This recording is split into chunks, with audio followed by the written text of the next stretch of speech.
All right, chemistry, this is lesson 5 on accuracy and precision.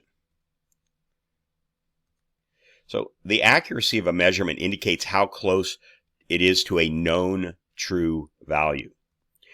The precision of a measurement indicates how closely grouped measurements are.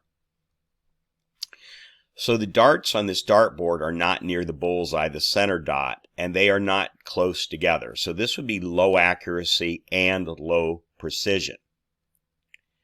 The darts are not near the bullseye, but they are close together. So this would be low accuracy, but high precision.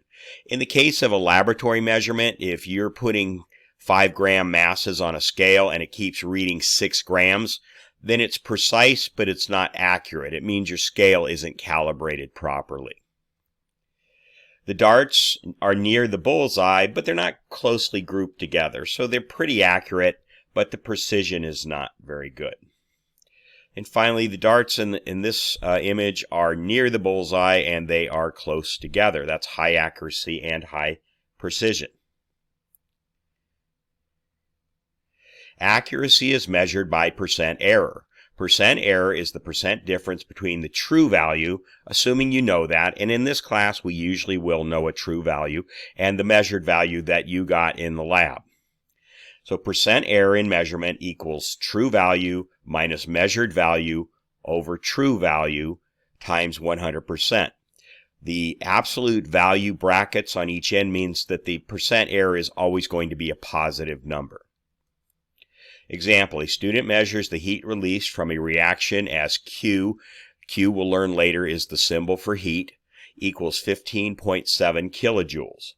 The known value for the reaction is 16.5 kilojoules, so that would be the true value. So the percent error would be 16.5 minus 15.7 divided by 16.5, and then you multiply that by 100 and put the percent sign on the end, and that gives you 4.8%. The absolute value brackets mean the answer will always be a positive number. Precision is how closely grouped the measurements are to one another. Precision is determined by a measure called the standard deviation, and that the symbol is the Greek letter lowercase sigma. It can also be abbreviated SD. Standard deviation gives a number value for how spread out your measurements are. So standard deviation has that formula, and you will not be asked to work a problem with that formula, but I will demonstrate one for you. You should just understand the concept of what standard deviation is. So example, find the mean, average, and standard deviation of the following sets of numbers. So set 1 is 19, 20, and 21. Set 2 is 10, 20, and 30. So the average of the first set, you add the numbers, 19 plus 20 plus 21, divide by how many numbers there are, 3, you get 20. The second set, same thing, you add the numbers, 10, 20 plus 30 over 3, and you also get 20. You get the same average for both. But clearly you can see that the second set is more spread out than the first set. Both sets have the same average, 20, however the values of set 2 are more spread out. So here's how you would calculate it. First, you list the data values in the first column, 19, 20, 21. Then you take the mean value, put that in the second column. Then you subtract the first column minus the second column. Let me go ahead and do that. And then you square, that's called the deviation, and then you square the deviations. And then you add the square of the deviations, those square deviations, and you end up with 2. That's your sigma. And then the number of numbers is 3. So there you go there, and there's the formula again.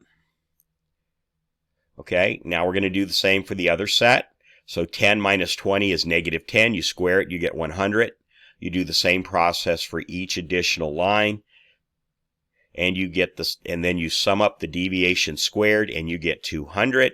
The number of numbers is also 3 in this case. And there's the formula. So now we're going to go ahead and plug in the numbers. So for the first set, it was 2. Sigma was 2 over 3 minus 1 equals 1. For the second set, sigma was 200 over 3 minus 1 is 10. So the higher standard deviation of set 2 indicates that the data in this set are more spread out than the data in set 1. So that's what a standard deviation tells you.